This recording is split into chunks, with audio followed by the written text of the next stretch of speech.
Think about a time when you joined a group for the first time. How did other people treat you? How long did it take for you to feel less like an outsider and more like an insider?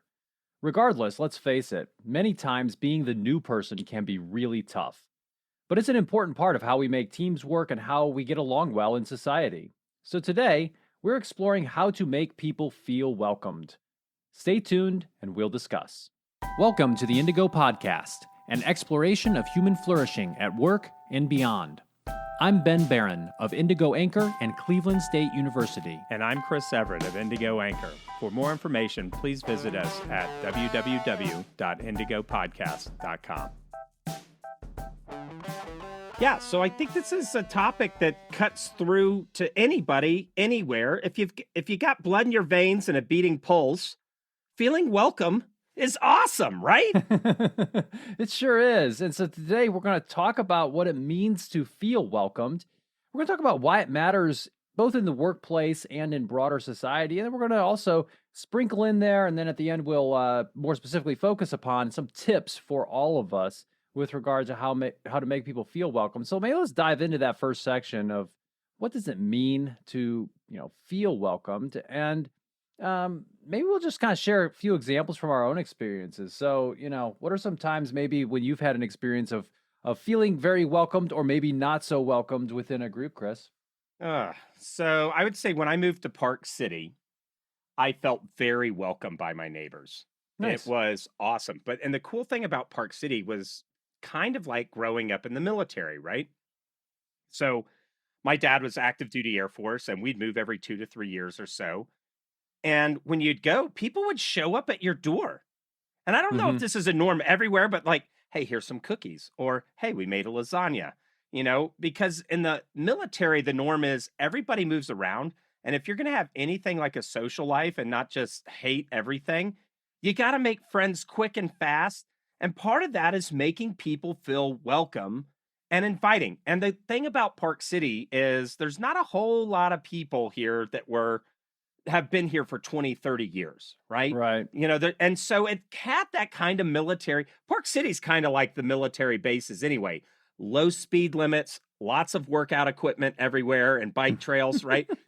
But the thing that's cool about it is it's got the welcoming vibe. People are okay with opening up to new relationships. Well, and you mentioned a couple specific things that people did. So they deliberately went out of their way to introduce themselves. It sounds like they brought you, some carbs and other types of things to make you feel warm and fuzzy inside, as well as just welcome psychologically, which is great, right? And I've had those types of experiences as well. At various points in places that I've lived. Other places I've lived haven't had that experience. I just remembered one of the saddest attempts that we ever had at trying to ingratiate ourselves with our neighbors. It was Where was this? Was this here in Hudson? No. This was when we lived outside of Charlotte, North Carolina. We were in this little neighborhood, and we thought, oh, we should just invite all the neighbors over, and we could have cookies and coffee and stuff. And so we invited everybody over, and nobody showed up until the last 15 minutes of the time range that we had advertised. And someone showed up and handed us some desserts and said, "Oh, we can't stay, but here you go, bye." And we just sat around and we were like, "Well, that was awful." We didn't make any friends. It was just very strange. So we did not have those types of welcoming experiences. I think we can all think of experiences though, maybe in the workplace, joining a new workplace where people went out of their way or didn't to help us feel welcomed. Even social gatherings, right? When you maybe are in a new social group and you're trying to get to know people, and maybe other people seem to know each other really well, do they kind of bring you into the group? Do they ask you questions? Do they introduce you to other people? And, this really is important for our own ability to relate with other people, and certainly is important in the workplace. And so we'll be talking a little bit more about that. When we were preparing for this episode, you talked a little bit about, kind of how they have some of this baked into the culture at Disney.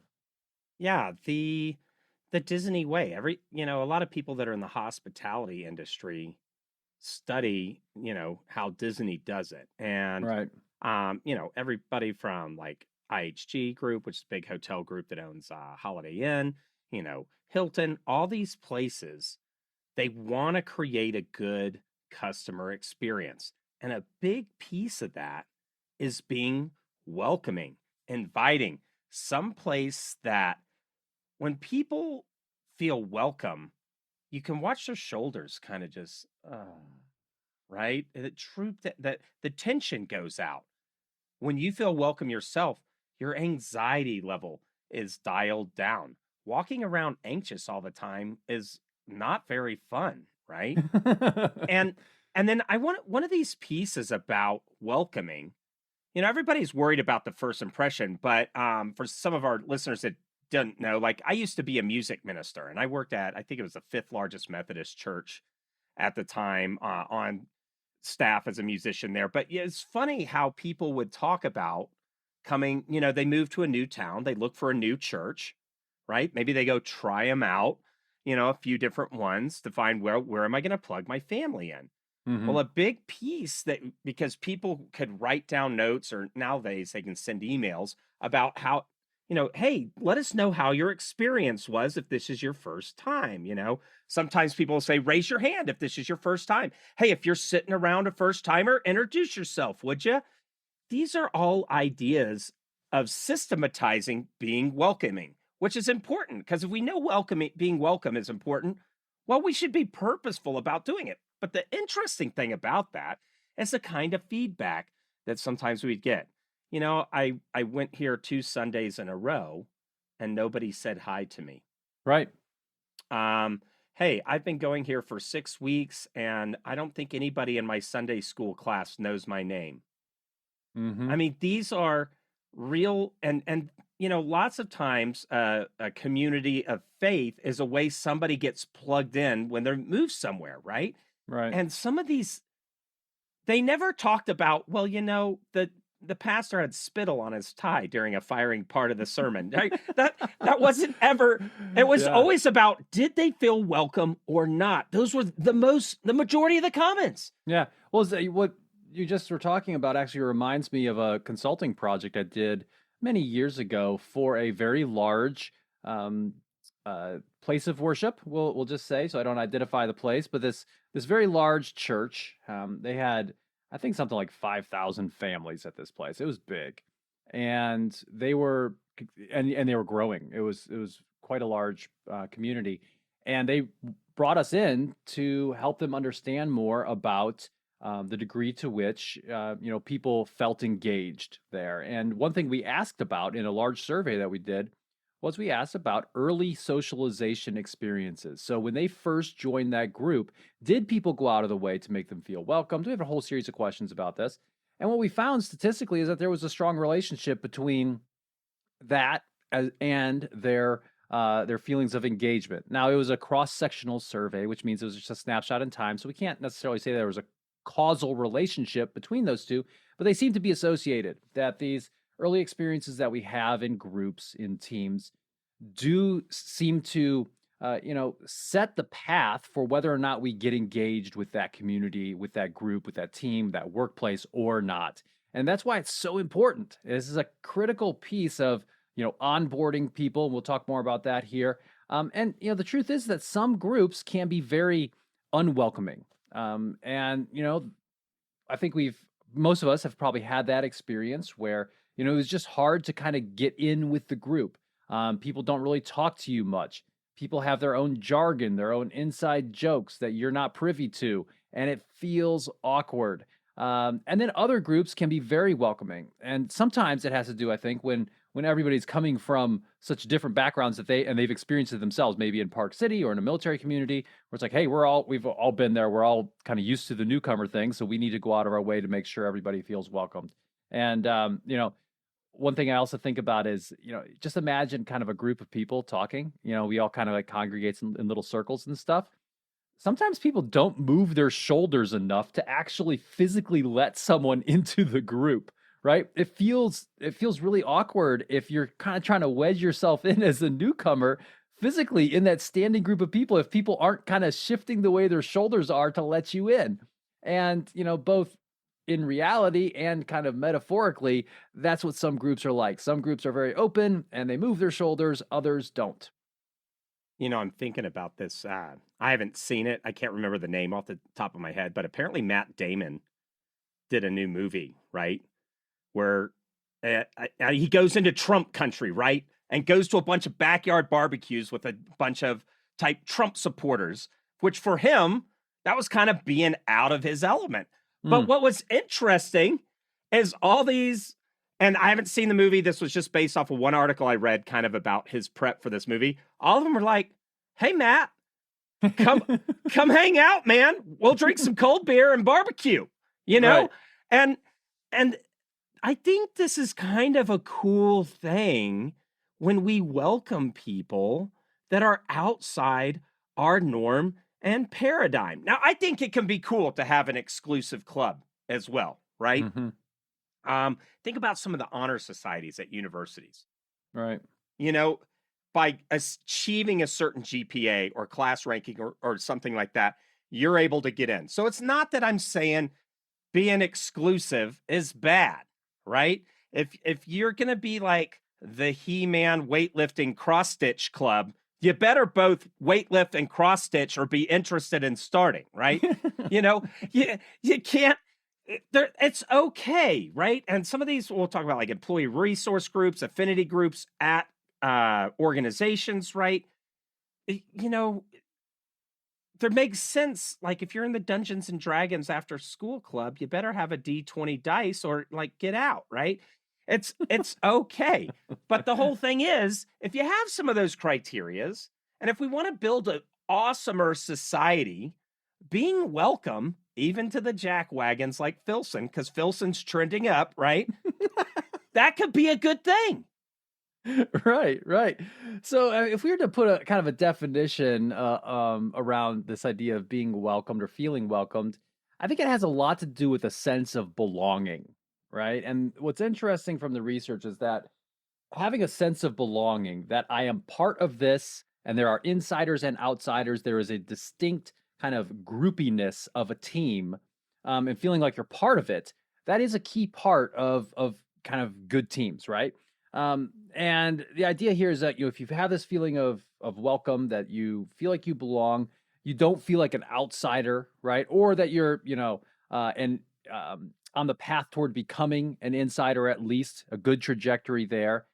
And, it's not just that you belong, but that you are simultaneously valued as the individual that you are, the unique human with perhaps unique quirks and strengths and weaknesses, as well as belonging to the group, that people accept you.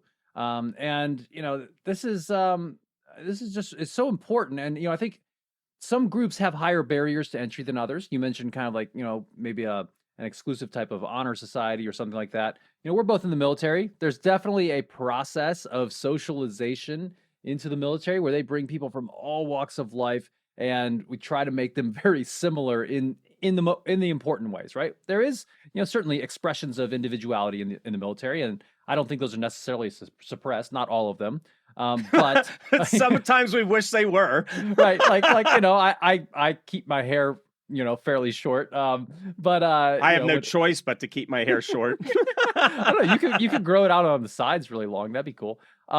So Yeah, for that like Hulk Hogan look, right? you could try to do a flop over. That'd be awesome.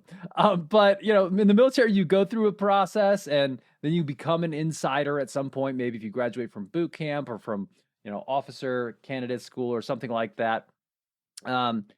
But there's still, and I think you could probably speak to this as well, but there's still variance at the individual level. Like some groups, even within the military, you may feel like you belong more or not. Certain specialty groups, perhaps certain departments, certain commands or organizations within the military, there still is the need for leaders and team members to actively work toward making people feel like they belong. If they care about people performing well, right? If you don't care about people performing well and you just don't care, well then okay, fine. Don't worry about these types of things. But if you actually give a rip about people, you give a rip about people's performance, then I would suggest making people feel welcomed. Right. There's so many times in the discourse in this country, both politically, policy wise, School board wise, there's people storming school boards. Like, I don't know. I feel like parents do that every 5 or 7 years. It's with the business It's cycle, right? like when this no, it's like when the cicadas come out, like Right. That's when parents go rabble, rabble, rabble, rabble, rabble. and it sounds just about as appealing, right? Right. Uh, I mean, we have these things, but imagine you're driving on the street and you see somebody in a car wreck and it's a mother and they have a bleeding child in their arm. You pull over. You don't say, well, I wonder if that person's in my in group, or, oh, look at how they're dressed. Like, that's not the thought if you're a non-psychopath that goes through your head. It's, oh my gosh, does that person have a cell phone? How can I render? I mean, you may not be a first aid expert. It's how, and what are you attached by at that point? A common humanity. And I've seen so much on the web, and we have lots of data and resources where people, dehumanize others in their interactions on social media, right? We have all of this data around being unwelcoming based on a whole bunch of shenanigans. And I've had people ask me, it's like, have you ever convinced anybody? And actually, yes. And I've been convinced and changed a lot of views in my life. But it wasn't from necessarily some obtuse yo-yo yelling at me on the web, but it tended to be people that were welcoming to me despite my lack of intellectual or social growth at the time. mm. Right? And so by being welcoming, like and I think that's a Gandhi quote, right? You can be the change you want to see in the world. Yeah. Yeah, it's very interesting, and I think that those are some great points. And I think it's interesting to just think about the various groups and teams and organizations that we all interact with and maybe have become members of, and think about kind of the rites of initiation, right? And it's really interesting when you really think about it. Most groups have some sort of either formal or even more oftentimes kind of informal rites of initiation that are that go through that people go through to become insiders, right? So I would say that these are, rites of initiation are a ubiquitous feature of groups kind of throughout history and civilization. And some of them are garbage, right? So, for example, hazing, that's not the way. Shouldn't be Glorified in crappy college movies everywhere, yeah. But it's actually the most horrible thing ever to do. Yeah. Groups that you have to get bullied a whole bunch in order to feel like you belong after, making it through some period of psychological and, sometimes borderline or actual physical torture, right? That's garbage. And, those are not, I wouldn't say this is those what are weird good cults groups. do, and people that drink poisonous Kool-Aid Well, I mean, do. they used to have these types of issues in the military. Sometimes it happens once in a while still, and we have to clamp down on it. But that's not productive in terms of a rite of initiation. But others are actually really awesome, right? Ones that mark someone's passage from being an outsider to being an insider, or marking some sort of achievement. So, for an example, a graduation ceremony. That could be kind of the signal of a completion of someone's phase in life, becoming part of something new. Maybe when someone at work goes through their first, period of time, or they go through their orientation period, maybe there's some kind of way that you welcome people, or maybe it's just their first day. Like these, you don't need to think of kind of a rite of initiation or a ritual as something that is necessarily formalized. But maybe it's just like a new person shows up, and at the staff meeting, it's kind of your little ritual to say, "Hey, welcome to the team. Tell us a little bit about yourself. Here's kind of, here's everybody's, let me tell you about the team a little bit. That's our little ritual," or something like that, right? What we say in the Navy, we have kind of rituals around hails and farewells, like how you hail someone in terms of how you bring them on board and say hello and greet them. And then we even put more of an emphasis on the farewell part, when we send someone who's been part of a team onward to something else. And, this all has to do with this idea of feeling welcomed and the sense of belonging that we can get from the groups that we belong in. Yeah. And everybody wants it. Like I talk a lot about differentiation, being not needing another person's validation to be good for yourself. But that being said, no person is an island. Yeah. We need each other. right? And so if we're going to make our workplace and also broader society better, we need to practice welcoming, or something, a term I like to call when I'm dealing with somebody who's really difficult to be welcoming with, is I call it leaving the light on. We Mm. need to leave the light on for other individuals. Yeah, that's great. So let's move on now and talk about a little bit why this matters, right? It matters, I think, because it's, we want to be nice to each other and it feels good and everything, but why it matters in the workplace and in broader society. Before we get into that, though, I'd like to kind of introduce this idea of affective presence. And this is Big word yeah, warning, big word. yes, affective presence. So this has to do, so when we talk about affect, we're talking about emotions and feelings and so forth in the world of psychology. But what this is usually described as in the research is as an interpersonal trait. So it's not something that you can just, you know, notice in a person by themselves. It occurs when you interact with other people. So it's an interpersonal trait that describes the degree to which people feel positively in your presence, right? And I think we can all think of people who, when you approach them, they're maybe thought of as approachable. They really make you feel great when you're around them. They're welcoming, and this could have to do with their body language, the way that they look at you, the way that they talk to you. And then there are people who kind of are on the opposite end of that spectrum, who maybe are kind of cold and aloof and don't make us feel welcomed. So this is something that's been studied quite a bit. And, in the workplace, feeling welcomed is important, right? This is, I mentioned, as a newcomer, onboarding processes. Uh, that process of becoming an insider, this is a central component of newcomer socialization. How you bring someone on board, and it's not just about teaching them about, all of the policies and procedures and getting them to sign the employee handbook and telling them what benefits they have and those types of procedural items. It's also about making them feel the love and making, and making them feel like they're part of the group. So that's a big part of the onboarding process, and it contributes to that sense of belonging that we all crave.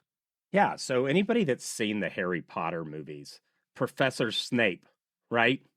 He he's a ends up being the most amazing characterful guy at the end, right? But he's a curmudgeon, right? He does not have a positive affective presence. Maybe you don't put him on your new onboarding welcoming committee, right? Like, and it wasn't so. And the key point here is it's not that he was a bad guy, Right. but his affective presence doesn't make nervous people who are a little bit, worried in a new social environment feel really relaxed, right? Yeah, yeah. That's a good one. So, in the workplace, feeling welcomed is important for a variety of reasons, and we talked about onboarding and socialization, as we call it. But it's also important, kind of moving forward, and just for ongoing high functioning of a team, because you think about it, when you feel like you are welcomed in a group, that you belong in the group, you feel safer. And this is not about, oh, we need to make safe spaces for everybody. This is about making sure that people can speak up and say, hey, this is wrong, right? But I want to Or reverse that. dissent. I want to reverse that because people use these words to deride good comments. Does Right. anybody want to work in an unsafe work environment? Like, and they'll do this thing with the term woke. Oh, the woke. And I get it. There's some woke scolds over there. And it's like, listen, everything you say is good. It's just the way that you say it makes me want to puke, right? Like, I get that. But it's not like you want to be asleep, right? You want to be awake and knowledgeable about those things. You may even have some nuanced criticism, right? It's the same thing with psychological safety. Most people have worked for a boss or in an organization where it was, and this is the phrase that everyone uses, like walking on eggshells. Hmm. And you go home, it's hard to relax and leave your work at work. You start to get tight and grip the steering wheel, really tight when you're driving to a place like that.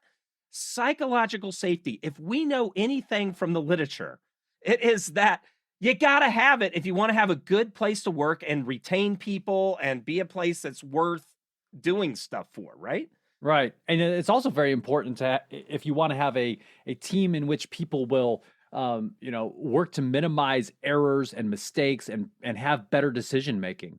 So having a team in which people feel like they can belong, that contributes to people being able to contribute in meaningful ways and take those interpersonal risks that are really important for any team to function well. So definitely some important reasons why, making people feel welcomed is important in the workplace. There's also some interesting research looking at how it may contribute to innovation in teams.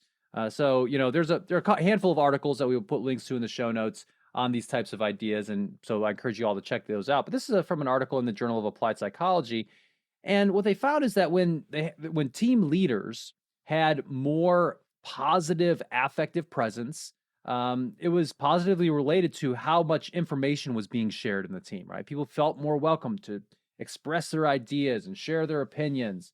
Um, on the other hand, when you had negative affective presence,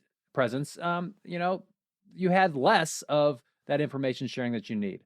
Uh, and then, kind of following on from this information sharing that can occur when you have more positive affective presence at the leadership level, uh, it related to more team innovation, and that's something that I think at least in principle most executives and leaders would say, yes, I want innovation. Now, in reality, do they actually want it? That's another story. That's another podcast episode. But it is important if you want people to think creatively, if you want them to come up with novel and useful ideas for your organization. Yeah, and this relates to style. And the executives that we've coached are like, oh, I need to work on my executive presence. And they may have an idea. I'll be the stern taskmaster. I'll be the charge from the front. But really, when you scrape all that baloney aside, a lot of that junk doesn't matter. Maybe it matters for the board who'll hire you, but it doesn't actually matter to the kind of results that you drive in an organization. So if you're a board hiring a CEO, I mean, man, scratch back that veneer and say, tell us about a time you made your team feel welcome. That could be a really groovy question for peeling back some of those ideas about being affective. Putting on, my leadership style is Professor Snape, that this is not, I don't know. There's a lot of stinking thinking around those kinds of style. And at the end, this is what's so cool about it. It's a little bit easy to start heading in the right direction by being the kind of person you yourself would like to be led by if you're a leader. Right, right. Yeah, and this, I think this becomes both more important and more difficult as you become more senior in an organization, right? To really make people feel welcomed, because naturally, when you're around, your boss or your boss's boss's boss's boss, you can start to, feel less of a sense of welcome. You can feel a little bit more on edge. It's a little bit of anxiety there, unless that leader, that person, your boss's boss's boss's boss, does certain things to really make you feel welcomed, right? And so, things like smiling, things like maybe having a little bit of self-deprecating humor, by not being super formal and uptight, both in body language and in the formality of the conversation. Making the person feel welcomed physically, like, if you're having a meeting with them, like, hey, sit down, you want a cup of coffee, you need some water, starting off with some general conversation, right, about something that you maybe have in common with them. These types of things can really build that sense of belonging and welcoming between a couple people, even if those rank differences occur. You just got to work a little harder at it, but it'll reap benefits, because then you can actually have some good, meaningful interaction that leads to some information sharing. Yeah. The other question we get all the time with our, executives that we coach and stuff like that is, what do my people really think about me? Or I'm concerned, I'm so high in the org. Like, what do you say all the time? All my jokes are funny. Right. Or I don't know, I don't have a real sense of what's going on. And so as a leader, you're flying blind. You're probably always going to be flying a little bit blind. You'll be like Hunt for Red October with Sean Connery, one ping. And then you don't hear anything. One back. ping only. One ping only, right? Yeah, there's always going to be a little bit of that, but you can reduce that by being welcoming. And if you curate that, if you want to talk about developing a brand and style, being welcoming is definitely something you want in your quiver. Because if you've curated that from early parts of your executive career, management career, all the way up to, the tippy top at the C-suite level, right? That brand is going to buy you a lot of feedback that you wouldn't get if you're an old curmudgeon, right? Yeah, no, as you describe kind of that process of, building that brand over the course of a career. I'm thinking of a specific leader that whom I have the pleasure of working with sometimes in my Navy work, who, over the course of I've known this guy now, gosh, I don't know, 12 years or so, always has just consistently been the most humble, welcoming, friendly person, while at the same time being super, super smart, right? So, it's this person's not just doing this because they desperately need everybody else's opinion because he doesn't have any of his own. Super smart person, super competent. And what's really interesting is, this person now is in a position where he has a lot of influence, and it's like we're all just so stoked to be working for this person and working with this person, because his track record is one of making people feel welcomed over the course of decades. And that's going to reap huge benefits for him. And this doesn't happen overnight. So I think a piece of advice perhaps for young leaders is, to make this part of your leadership brand. Don't force it. You don't want to try to do something that's totally outside of your personality, but to the degree that you can include people around you, I think it'll help you. Yeah, you don't have to force it. Be welcoming for real, however that looks like for you. But here's the thing, Ben, before this person that you're thinking of in the Navy, before you work for them, the very first time before you ever met him, did you have any conversations with anybody about what this dude was like? Actually, no, I don't think so. That's so common though, right? You're like, oh, so-and-so's coming. Who knows him? Oh, That's what true. was he like? And if people say, oh man, he's the most welcoming person, right out of the gate, you give them the benefit of the doubt. Yeah. Right. So if you're a new executive coming to a new place and you've curated that brand, your goodness will go before you and open doors that you haven't even got to yet. Right. Those doors will just open up. And so when you have to make a change, when you have to prove your value as an executive, you're already ahead of the game versus another executive who hasn't done that or is coming in blind. You're going to be able to, steer that ship quicker, faster, more nimbly. Yeah. And, making people feel welcomed is certainly important in the workplace. It's also important in broader society. Outside of work, we interact with many different social groups. You think about the various organizations with which we interact, be it, social organizations, be it religious organizations, civic, otherwise. And, feeling welcomed in those instances is also productive, and it's just makes life better in a lot of different ways, I think. Yeah, if you've got somebody, because let's be honest, our nation's torn apart by polarization right now. But the thing that you can do to mend that is you don't have to agree with anybody.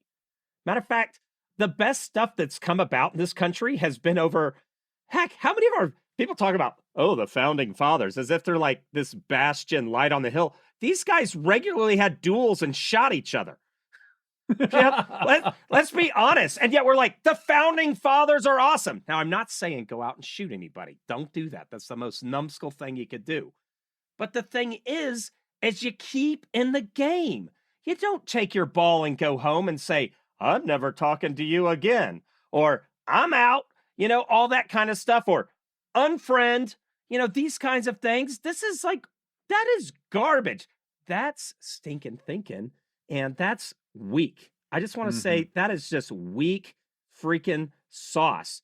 Don't do it. Instead, be welcoming, right? Be welcoming. If you want a chance, because the thing is we only get through this together. The way our electoral system, at least in the United States and in any democracy, right, is there has to be a cohort of people, enough of a cohort that wants to move something in the same direction to go that direction, right? And so then you need to be even more welcoming to the people you agree with, disagree with, than the people you agree with, because those are the yahoos, jackwagon numbskulls you're going to have to bring along.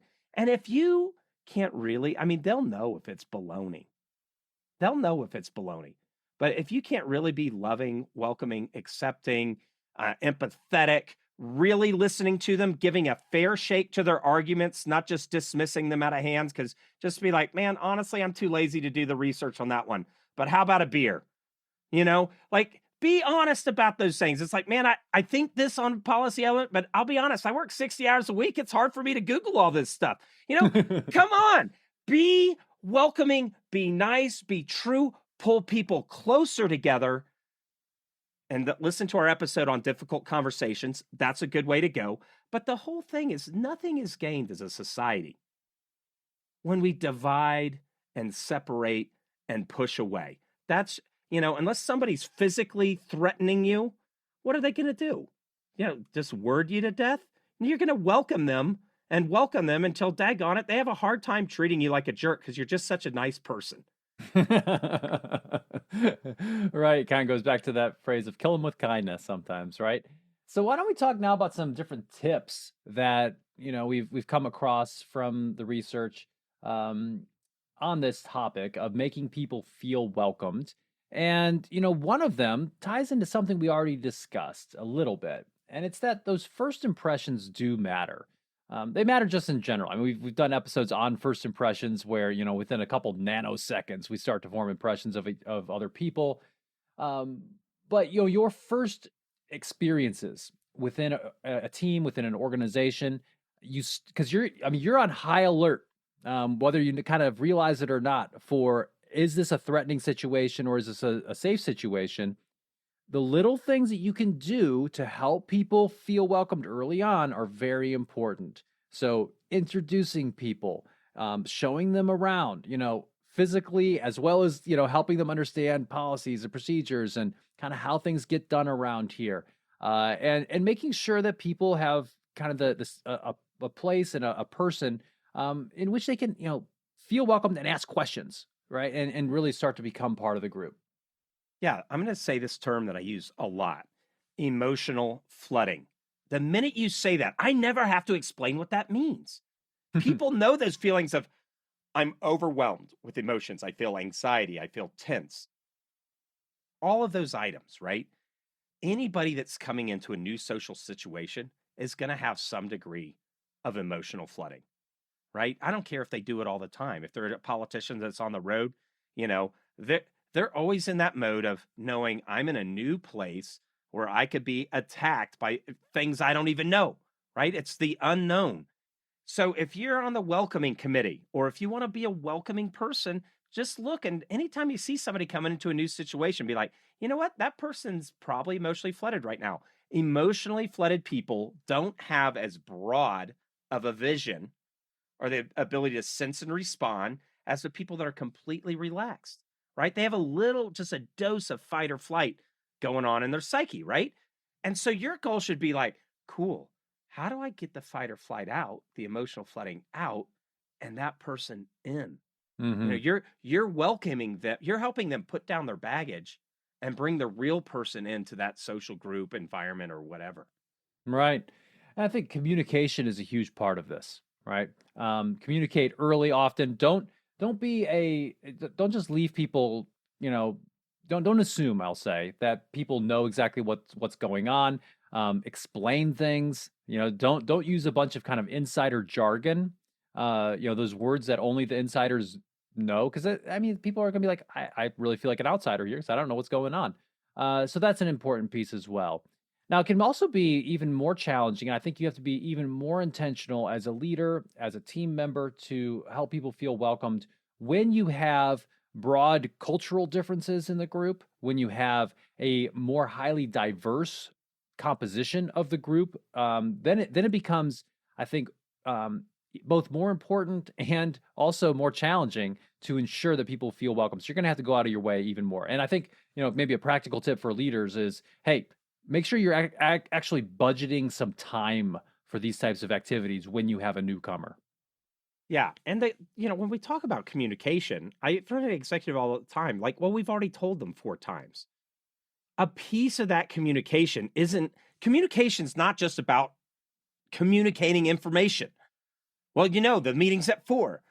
Communication is also that emotional sonar ping that starts that ping pong where you start getting feedback. You're not flying blind. Bats use echolocation. It's like we're like bats, right? We're going through and we need to get feedback from our environment by having readily available communication that's easy to understand.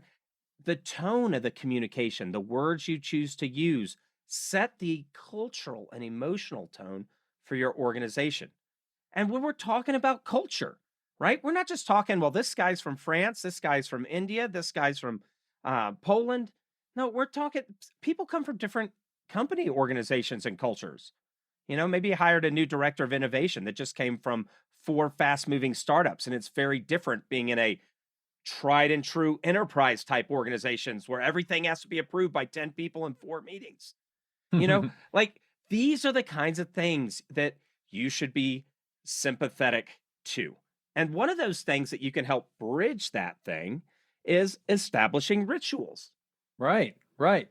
Again, these can be simple things that you do to welcome newcomers. It can be more formal things that you do to celebrate people joining your organization, to celebrate their achievements, celebrating their first year that they have with the organization. All those types of things can really help to, make people feel welcomed. Celebrating things that they do or accomplishments that they maybe reach outside of work even, right? To bring some of their uniqueness into the group while still helping them feel like they belong, right? I think that's a really great thing that you can do.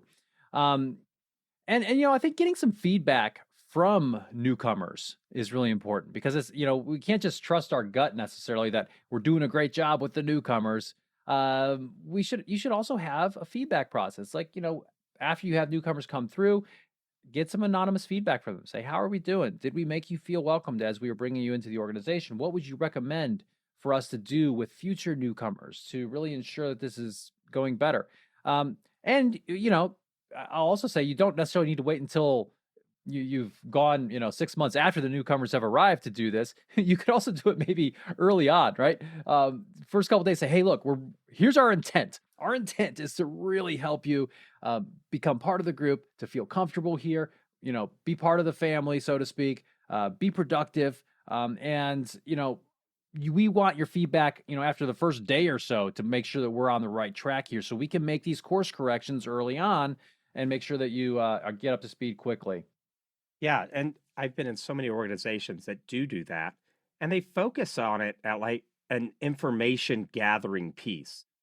Oh, okay, we got this information so we can do better with the next person and not botch it up like we did with this person type thing. but really, if you do those right, it does accomplish the mission of getting you that information on how you're doing. But it also, if you do it right, communicates love and care for that individual. Hey, Right. I really cared that I did this right. And if you did with it, go in and you have a chance to apology and remedy and all those kinds of things, right? This is where you're focused so much on welcoming and building that relationship and how it goes. Now, pro tip, because we talked about rituals, graduations, promotions, the first year, embarrassment, right? Mm. That can be a problem. Some people, I don't like to be recognized. I don't. One of the things that I like to do and what I like to coach for leaders, because I've had different people that I've promoted and all the different kind of stuff. I really don't want to do a ceremony. Like in the military, you Right. do say, I'll just put the patch on my uniform and go on.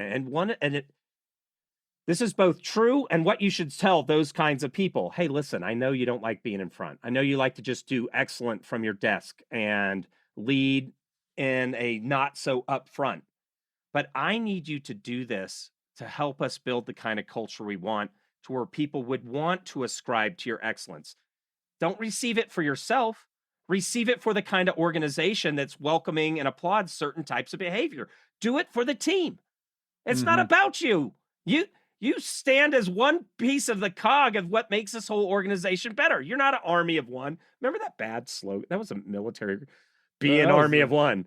And it was like, yeah. yeah, you'll join one by one, but then you're on a team like everybody else. That's the kind of stuff you want to do when it comes to those rituals, because people can feel uncomfortable with those rituals. Yeah. But if you're real explicit about why you're having them, you can get more compliance from those people who are like, I don't want to do this. Yeah.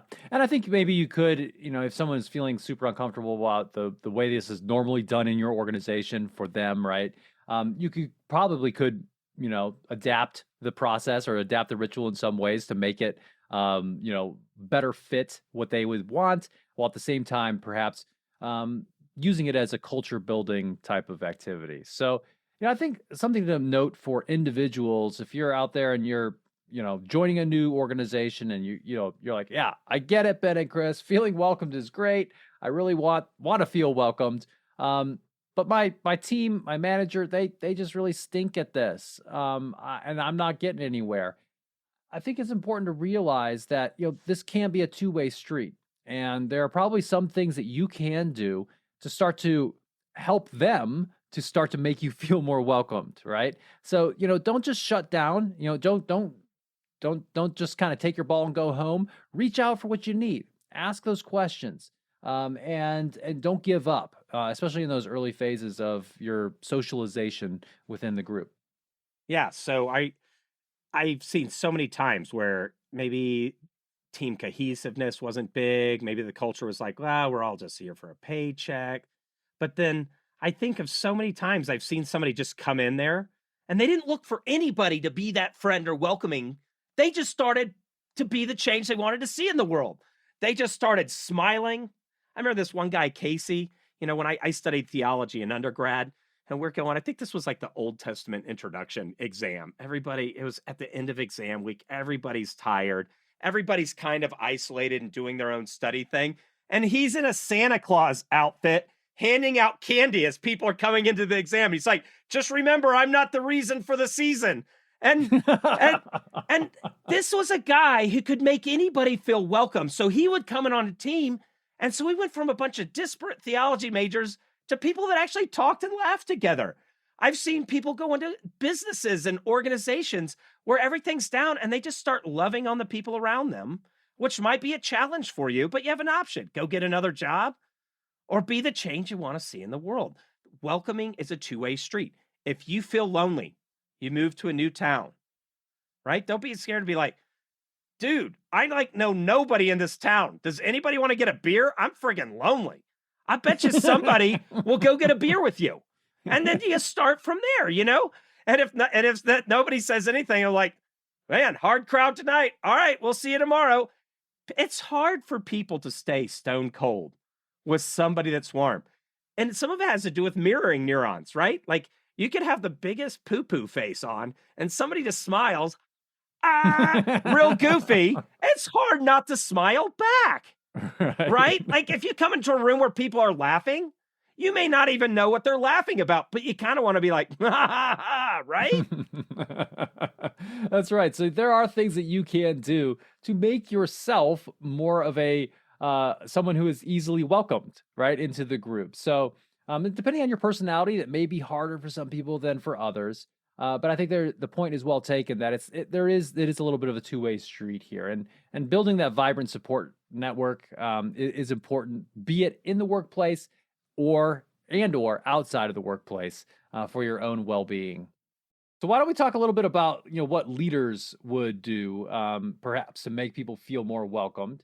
And I think part of it is realize just the realization that the way in which you interact, particularly with newcomers and particularly when people share bad news, particularly when, people are disagreeing with you, that matters for how welcomed people feel and how much they feel like they can actually be honest with you. Yeah, you set the tone, right? You set the tone. So if you see a new person coming in, you can curate how that person feels welcome. You can maybe you have a team that's kind of reluctant. I've been on teams, worked with teams of engineers where they all like to do their work separate. They talk a little bit about sports by the coffee and then go quietly sit in their cubicles and work. And that's okay. That may be an awesome team dynamic for them. But if you're a leader and know that that's kind of the case, you're going to have to take extra steps to make that person feel welcome, or some extra step to prod some of your team members to like saying hi to new person. Make sure new person knows where to get stuff on the SharePoint, those kinds of items.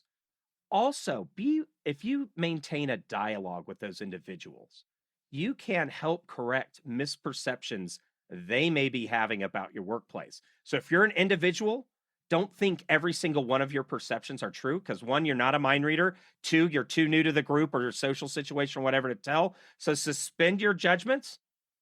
right?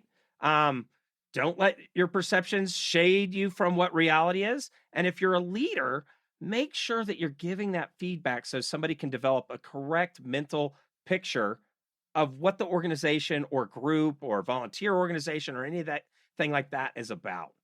Right. Another way to think about it if you're a leader in terms of making people feel welcomed, is kind of like how you think about customer service, right? If you go into a restaurant, for example, or you're buying a car, the customer service you receive is, kind of a better way or a more perhaps in vogue way of thinking about is the customer experience. The whole continuum of what you go through when you're interacting with that organization.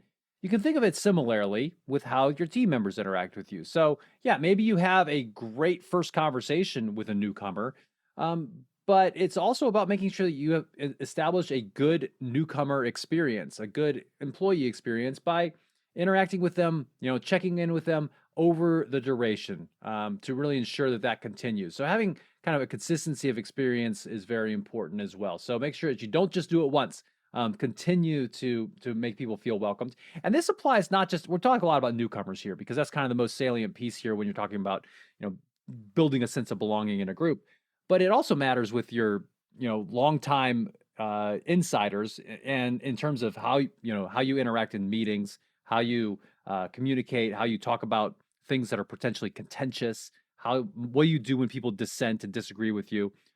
Those types of instances are key areas in which you can either build or destroy the psychological safety in that team. Yeah, I want everybody to stop for a moment and think about a restaurant that you went to and really enjoyed. Like anybody that goes to a really good restaurant wants to share it with others. Hey, Patsy, you got to go to this place. It is so good. The etouffee will blow your mind or whatever. And let's say you've been there for like 4 or 5 times, and every time it's just knocked your socks off. You have a visiting CEO and from out of town. Hey, let's go to this place. And the service is horrible. The meals are bad.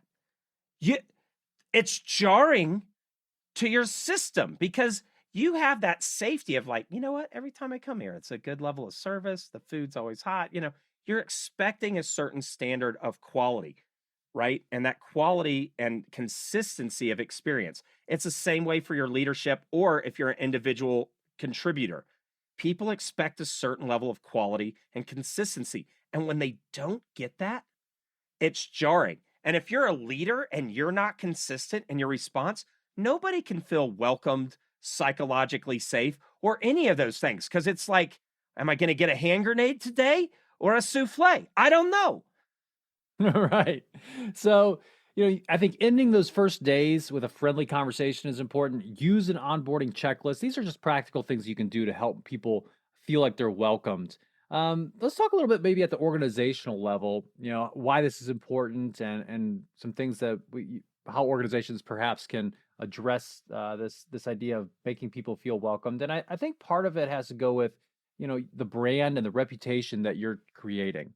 We talk sometimes on the podcast about the employer brand, what it's like for you to work there, to interact with that organization as an employee. And, if you get the reputation as being a place that is just cold and unwelcoming, do you think you're going to be able to attract the best and brightest? Probably not, right? You may attract people who, like to not really engage at work. I don't know, but that matters. So people talk. Your employees talk. Newcomers, they talk. Glassdoor.com. Yeah, people go online and they'll write a review of what it's like to work there. So I guess that's a big reason why it matters, from a practical standpoint for organizations to make people feel welcomed. Yes. And another thing that you can do is make sure you're training your leaders on how to do this stuff, right? One of Right. the things you mentioned was an onboarding checklist. Well, the checklists for that are normally, did they get their laptop? Can they get into their email and all that kind Hmm. of stuff?